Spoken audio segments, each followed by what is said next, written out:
Сојуз и за целата демократска јавност представува упад во правната држава и комплетно кршење на Уставот. Судскиот совет како тело е уставна категорија. Членовите на Судскиот совет единствено одговараат пред самиот Судски совет. Ваквата постапка на извршната власт и на владеачкото мнозинство во собранието не представува ништо друго освен кршење на уставните начала на владење на правото и на поделба на власт. Дополнително, постапката да 5 судии, членови, практично не се тие судии на Судскиот совет бидат поднесени, за кои што беше поднесена и изгласана интерпелација денеска, представува дискриминација во однос на другите 8 членови на Судскиот совет. А ако вели владата дека прави реформи, јас би ги прашала зошто, например, денеска на интерпелацијата во парламентот не се најде министерот за правда, кој ги има истите права и одговорности во рамки на Судскиот совет, а за чие членување во Судскиот совет токму оценската мисија на Европската унија е онаа која што прва забележува дека министерот за правда не треба да биде дел од Судскиот совет. Така што владеачкото мнозинство и ДПМН и Мицковски не прават никаква реформа во правосудниот систем, единствено што прават го уриваат уставниот поредок и правната држава. Социјалдемократскиот сојуз е подготвен и отворен да помогне во спроведување на реформите кои што се зацртани со реформската агенда, кои што владата на ДПМН ги подпиша во Брисел, за кои што ни се доделени околу 750 милиони евра од планот за раст и во рамки на која што реформска агенда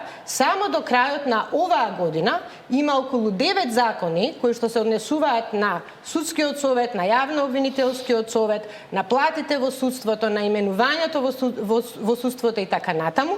Значи прашања кои што треба да следат одредена траса која што е дефинирана во рамки на тоа што оценската мисија го кажува, на тоа што последниот извештај на Европската комисија го кажува, на тоа што во крајна линија нашата национална нова стратегија за реформа на правосудниот сектор го предвидува. И ова не е ништо друго освен амбиција, притисок врз членовите на Судскиот совет и целото судство со идеја таму да се инсталираат партиски послушници. Сакам уште една работа да кажам, дека ова е еден политички преседан со кој што отвараме Пандорина кутија. Тоа се да кажам, зошто мислите дека е политички преседан? Сепак има легитимитет и собранието да дебатира за членови за кои што се избрани и за кои што по дефолт не значи дека се извадени од Судскиот совет, но едноставно како систем на проверка на легитимитетот. Овие интерпелации самите кажуваат немаат правно обврзувачко дејство. Значи, овие членови на Судскиот совет после изгласаните интерпелации апсолутно не се правно обврзани да го напуштат Судскиот совет. Треба сами да си поднесат оставка. Таков тип намешање на законодавната, а со изјавата денеска на заменик министерот за правда, мешање на извршната власт директно во работата на Судскиот совет, а не покажува ништо друго освен притисок врз судиите и инсталирање на партиски послушници кои што, немојте да се лажеме, не ни е така далеку паметењето кога имавме ние суди и судски систем во кој што се нарачува и пресуди, се нарачува и процеси. И сакам уште ова да го кажам. Мислам дека и Социјалдемократскиот сојуз и целата, како што реков, демократска јавност, граѓаните, со оглед на недовербата која што имаме во судството, очекуваат и заслужуваат еднаш за секогаш да се договориме дека овој систем ќе го реформираме на начин кој што ќе ја гарантира неговата независност, неговата автономија и неговиот интегритет. И бидејќи сега владеачкото мнозинство има 2/3 скоро во собранието, Социјалдемократскиот сојуз и што велиме е подготвен да ги стави на располагање сета своја експертиза, знаење и анализи и својата политичка поддршка во парламентот, да седнеме и да се договориме да ги направиме реформите во овој сектор така како што треба. Постои ли начин како судството да се очисти од инсталациите на СДСМ, на ДУИ, на ВМРО, ДПМН или на некои политички партии? Апсолутно постои начин, постојат попаметни држави кои што ги поминувале тие процеси, тие детски болести, да кажам, кои што ние за жал ги врвиме повеќе од 30 години и кои што дефинирале системи и принципи кои што нас и ни се нацртани. Нас Европската Унија, Европската комисија ни кажува како треба да го реформираме правосудниот систем за да тој биде согласно стандардите на Европската Унија. Тоа е една работа. На судски совет е по реформа предложена од Европска Унија. Не е точно. По реформата од Европската Унија е предвидено нов закон за судски совет. Новиот закон за судски совет согласно реформската агенда е со план во јуни 2025 да биде подготвен. Ние не гледаме никаква идеја, никаква иницијатива од страна на Министерството за правда да се поднесат овие законски решенија во собранието за да може до јуни тој закон нов во конкретниот случај за судски совет да биде изгласан. Зошто владата не почна да работи на нов закон за судски совет? Има тамо децидни препораки како треба, каде треба да го промениме законот и потоа по новиот закон да седнеме и да го реформираме и судскиот совет и начинот на именување на судиите. Не е идејата тоа. Идејата е апсолутно узурпација на правосудниот систем по клучот и принципот на владењето на ДПМН. Така што многу ми е жал што морам да кажам дека ова што вчера се случи. Реформите веројатно следна влада на СДСМ ќе прави чистење од инсталациите на ВМРО. Јас се надевам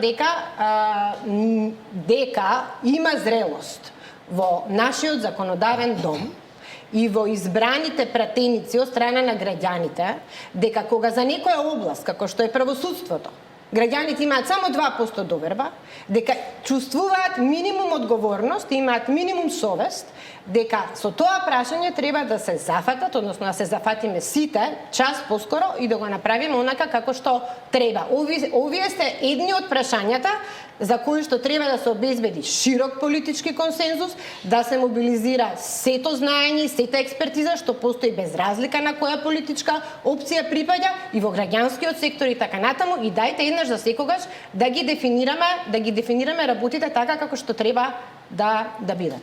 Меѓутоа има сериозни проблеми, како например денешниот случај во кој што вчерашниот случај во кој што они случајот со нафтата и со тендерите, еден од осомничените ќе се брани од куќен притвор, на пример, затоа што веројатно е син на пратеник. Така е. Затоа е довербата на граѓаните во судството 2%. Јас сакам да ги прашам ДПМН да објаснат зошто се случи вчера или денес да биде преиначено или ако не било преиначено зошто на собственикот на Пуцко Петрол, за разлика од на сите други првоосомничени, во оваа постапка му е одреден куќен притвор. Токму тоа го вели премиерот дека се борат за реформа во системот заради тоа што одлуката веројатно, како што може да се дефинира, можеби е резултат на инсталациите на СДСМ и на ДУИ во судскиот систем. Извели дека оваа одлука покажува дека потребна е сериозна реформа во системот. Истото го велиме и ние, дека по сериозна реформа му е потребен овој систем. Она што јас само кажувам дека она што се случуваше во собранието вчера апсолутно не е сериозна реформа.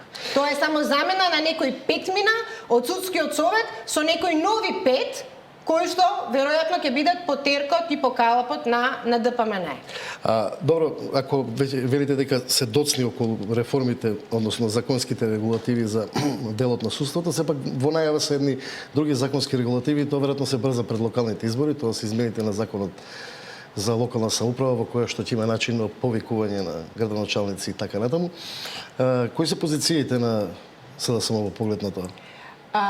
Локалната самоуправа, односно законот за локална самоуправа со кој што сега деновиве ВМРО ДПМН мафта дека прави некаква реформа деновиве месециве назад, а не нудат ништо друго освен козметички измени, е готов и зрел после 20 години. Последниот закон за локална самоуправа е донесен во 2005 година за сериозна реформа по истиот принцип како што говорев за правосудството. Законот за локална самоуправа е исто така закон кој што се системски, кој што се носи со 2/3 ниво собранието, се носи со бадентер, значи е потребно да се отвори законот за локална самоуправа на еден сериозен начин и да видиме кои се оние работи кои што тој законот пред 20 години, иако за тоа време беше добар, во меѓувреме покажа дека има големи недостатоци. Видете, ние во локалната самоуправа имаме сериозен проблем со фискалната децентрализација.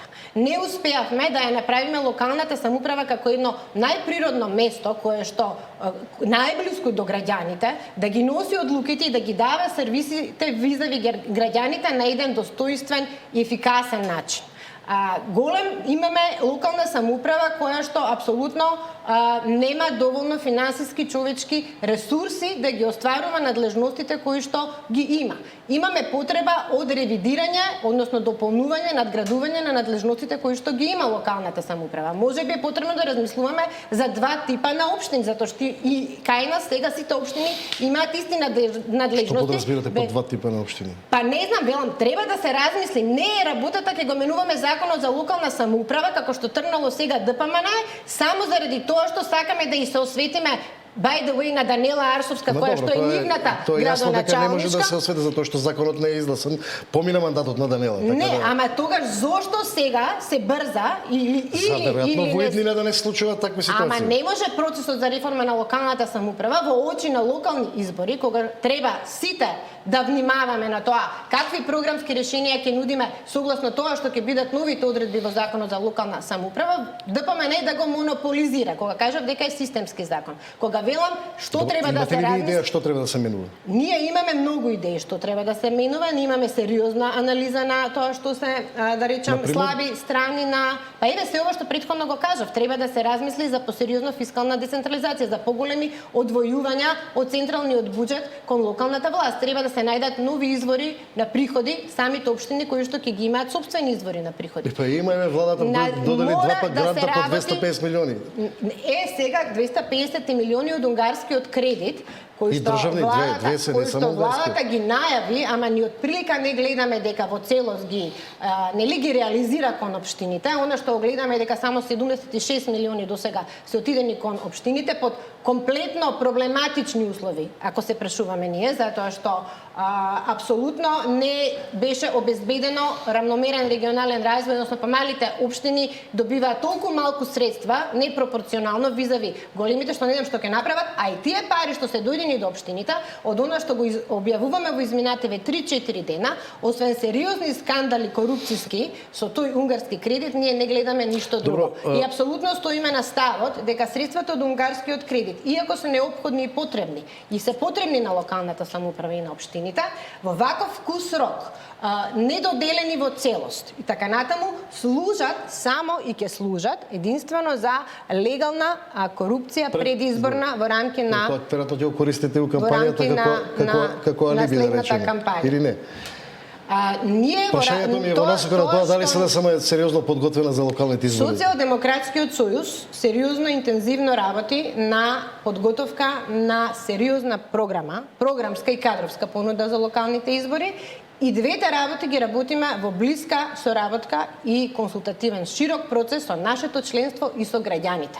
Ги слушаме граѓаните, нивните приоритети и потреби за секоја од општините, што тие сметаат дека треба да биде поместено во соодветната програма за дадената општина и уште поважно ги слушаме нашите членови и граѓаните за тоа кои треба да бидат кадрите. Со своји кандидати секаде или со поддршка на некои независни? Социјалдемократскиот сојуз во пресрет на локалните избори размислува многу аналитично и многу систематично и за секоја од општините ќе размислуваме сите опции са на маса, ќе размислуваме и ќе градиме коалиции базирани на тоа што се наши заеднички програмски вредности, без разлика дали станува збор за политички или неполитички актери и на вредностен принцип. Што ќе сметате за успех после локалните избори, например? Број на гласови, број на советници или освојување на градоначалници на ниво на сега? Социјалдемократскиот сојуз прави се и работи интензивно и постојано да резултатот на локалните избори ги оправда очекувањата на граѓаните, кои што се повеќе се незадоволни од ова што се случува со владењето на ДПМН, кој што покажа епохална некадарност за водење на држава, да понуди програма и кандидати кои што ќе ја добијат довербата и кои што ќе обезбедат резултат за Социјалдемократскиот сојуз, кој што ќе биде далеку подобар од оној што го имавме во изминатиот изборен циклус. На парламентарните или на на парламентарните, последните да речеме, еве сега на последните парламентарни избори. Добро, да појдеме уште на една друга тема, бидејќи времето ни е кратко. Актуелната власт и политичка партија се позиционира, да речеме, на меѓународен план како стратешки определена кон новата американска администрација. Кои се позициите на СДСМ и размислување? Дали македонската надворешна политика во овој момент е некако ставена измеѓу интересите на Европа, Европската унија или на САД? Нашата проценка е дека, за жал, надворешната политика водена од ДПМН покажува една сериозна конфузија, која што рискира да ја стави државата на меѓународен план на маргините на меѓународните текови. Ние гледаме една неконсеквентна политика меѓународна од страна на премиерот Мицковски и на министерот за надворешни работи, иако тврдат дека ние сега сме нели повеќе наслонети на тоа што значи партнерството со Соединетите Американски држави и Мицковски упорно се фали дека во Вашингтон, односно за нас продава магла, постигнал не знам какви резултати од средбите тамо, ние и граѓаните не видовме ништо од тоа, освен фотографии. Например, државниот секретар Марко Рубио по враќањето на Мицковски од Вашингтон се сети на Бугарија и го честита националниот празник.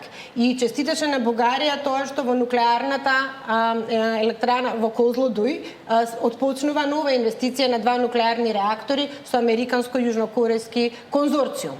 Зошто, например, на Марко Рубио, на нашиот премиер експерт во енергетика, не му успеа да направи некоја таква иницијатива и да направи некакво такво енергетско поврзување на нашата држава. Уште рано се државен празник, немаме меѓу време. Да не зборувам дека, значи сето тоа што го представуваат апсолутно очигледно нема врска со реалноста. За жал, паралелно на тоа, комплетно ја ризикуваат компрометирањето на нашиот евроинтеграцијски пат. Зошто го зборувам ова? Ова го зборувам затоа што, например, не можеме да сватиме како и тоа е за крајна осуда, како премиерот Мицковски на пресконференцијата заедно со председателот Орбан комплетно одмолча исказот на председателот Орбан дека Република Северна Македонија како утешна награда за евроинтеграцијскиот пат може да добие еден нов регион на оската Скопје-Белград, Будимпешта. Што тоа значи? Дали вие од овие работи што ги кажам, бевме во посета на пријателска Турција, беше премиерот Мицковски. Од заедничката пресконференција со Ердоган, од преводот барем што одеше од турски на македонски, слушнавме дека Ердоган изјави дека заедно со нашиот премиер Мицковски се договориле дека решението за појасот Газа е 2 држави. Дали тоа значи дека Мицковски и тука отстапува, оди контра ставовите на Соединетите Американски држави за решавање на ова прашање? Значи, работата е многу сериозна. Ова што го кажувам само за тоа да докажеме дека, да потврдиме дека ова што го работат како надворешна политика е комплетна конфузија, загрижувачки е тоа што една мала држава како Македонија, која што мора сериозно да води сметка за двете паралелни траси и стратешкото партнерство со Соединетите Американски држави и нашите официјално отворен процес на преговори со Европската Унија и да балансира помеѓу тие два стратешки пата, мислам дека за жал ризикуваме да не водат во изолација, маргинализација, не сакам да речам во амбис. И благодарам на